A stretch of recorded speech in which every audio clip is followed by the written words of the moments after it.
Bonjour à tous et à toutes, on est bien sûr au Salon de l'Agriculture, ici dans le stand réservé aux produits des Hauts-de-France, saveurs du Nord et terroir en Picardie. Alors plein de produits régionaux, les gaufres d'Elfaux, les macarons d'Amiens, et puis gardez ici ces petits cœurs de Picardie. On va vous présenter durant toute l'émission les exposants de la région et vous allez voir, il y a pas mal de choses à voir. Et regardez-moi, je goûte ce petit cœur de Picardie. On est effectivement ici dans le cadre du Salon de l'Agriculture qui a ouvert ses portes ce week-end. Je suis en compagnie de quelqu'un que vous connaissez bien dans l'émission, Pascal Pillet pour la Chambre de l'Agriculture. Bonjour Pascal. Alors ici, combien de stands représentent la région des Hauts-de-France? Alors, les Hauts-de-France, c'est près de 600 mètres carrés. Il y a 10 exposants de producteurs, il y a une dizaine de producteurs fermiers. Alors on a les produits, bienvenue à la ferme ici.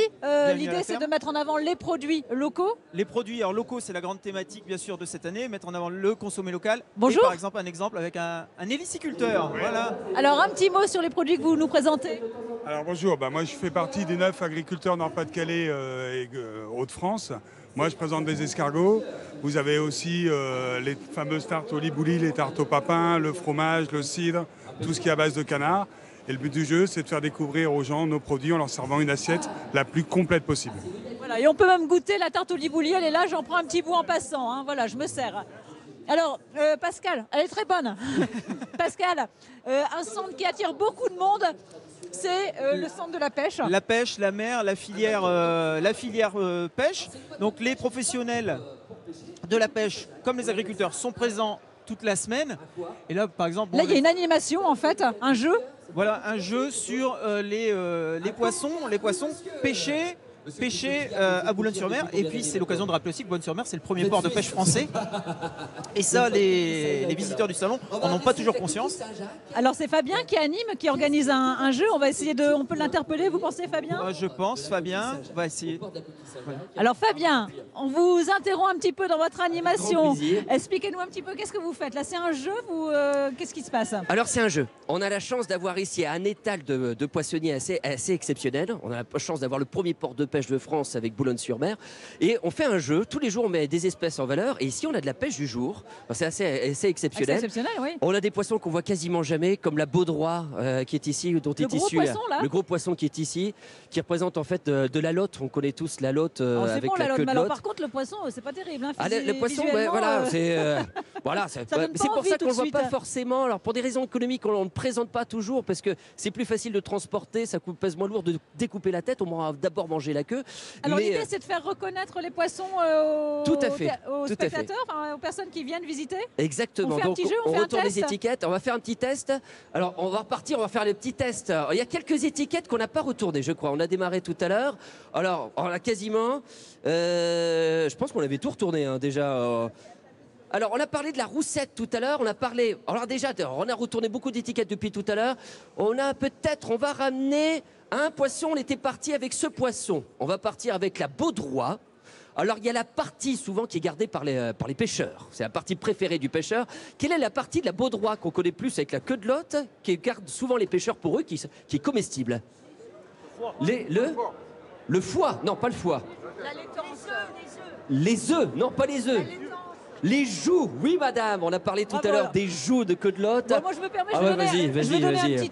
On offre la médaille officielle de la région de France. On va savoir le porte-clés, madame. Il faut le porter fièrement maintenant. Alors ce qui est original, c'est qu'on a souvent des personnes de la région qui viennent avec nous ou qui sont originaires. Alors on va poser la question, est-ce qu'on a des personnes de la région de France avec nous? Habituellement, on entend une voix fière et franche.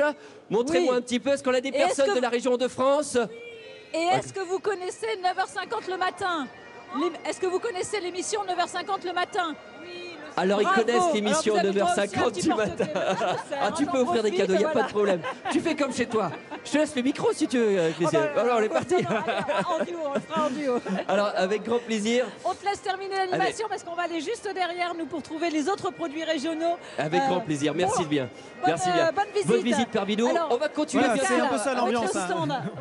Une bonne ambiance, un autre stand ici où on fait découvrir un produit qui commence à émerger un peu dans la région. Alors chaque année, il y a une thématique. Cette année, c'est le consommé local, les fromages, parce que la région est une grande famille de fromages. Et donc aujourd'hui, on parle du pavé bleu. Le pavé bleu. Fabriqué par le lycée hôtelier de Quesnoy. Le lycée agricole du Quesnoy. Alors c'est vraiment original puisque c'est une pâte persillée. Et on connaît bien sûr les maroilles, les fromages d'abbaye, les mimolettes, mais on a aussi des fromages persillés ici en région. Alors pour terminer, le mot de la fin à monsieur qui fait ses recettes à partir du pavé bleu. Qu'est-ce que vous nous préparez aujourd'hui? Donc nous allons proposer aujourd'hui une association de pavés bleus du Quesnoy, avec l'ail fumé d'Arleux, IGP. Donc nous allons réaliser une petite crème. Donc ici, une petite crème d'ail fumé. Et dessus, nous allons parsemer de petits dés de pavés bleus. Avec ce pavé bleu, moi je pars avec ma petite crème que je vais goûter et puis je vous souhaite un bon salon. Autre point fort de ce salon de l'agriculture sont bien sûr les animaux. Et regardez, on est effectivement en plein de concours pour une race de notre région, le trait du Nord, qui est en train de participer à un concours. Amélie, c'est quel concours? Vous êtes chargée de mission pour le syndicat Les Traits du Nord. Quel est le concours là aujourd'hui? Alors aujourd'hui c'est le CGA pour donc le Trait du Nord, c'est donc le concours modèle et allure. C'est le concours, le Saint Graal on va dire pour les éleveurs. C'est vraiment le concours où il faut être présent quand on a, c'est vraiment les meilleures juments de la race là qui sont présentes aujourd'hui en fait. Alors sur quels critères sont jugés les Traits du Nord? Alors il y a 5 critères. Il y a donc un critère, au départ, le jury étudie le cheval en fait opposé, où il va regarder en fait la tête, l'encolure. Donc ça c'est le premier poste. Ensuite il regarde le corps. Ensuite il va regarder les aplombs du cheval, ses allures et la note d'ensemble en fait, l'impression d'ensemble pour juger l'harmonie du cheval, l'harmonie du corps et surtout sa correspondance au standard, puisqu'on a un standard de race et donc il faut que le cheval corresponde à ce qu'on recherche et à ce qui est écrit dans le standard. Alors il y a plusieurs catégories de concours. Il faut d'ailleurs signaler, on n'est pas peu fiers puisque ce week-end, le Trait du Nord a déjà remporté un concours. Oui, voilà, tout à fait. Alors ce week-end, on a Vincent Deheul et Brume du Santerre qui ont remporté le trophée Trait d'avenir, qui est une épreuve d'utilisation en fait en simple pour des jeunes chevaux, donc qui ont moins de 6 ans.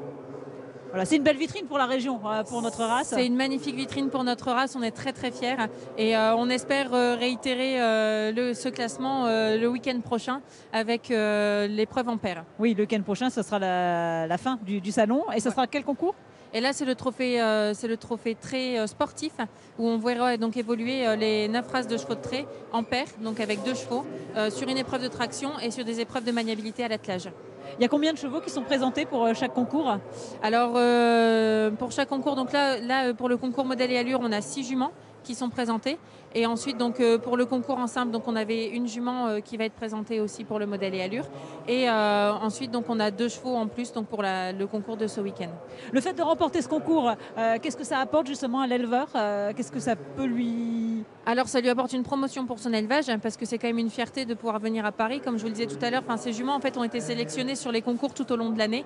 Les concours, Donc c'est un travail vraiment de préparation au long cours, on va dire? Oui, tout à fait. C'est un vrai travail de préparation pour les éleveurs. Et vraiment, Paris, c'est la récompense.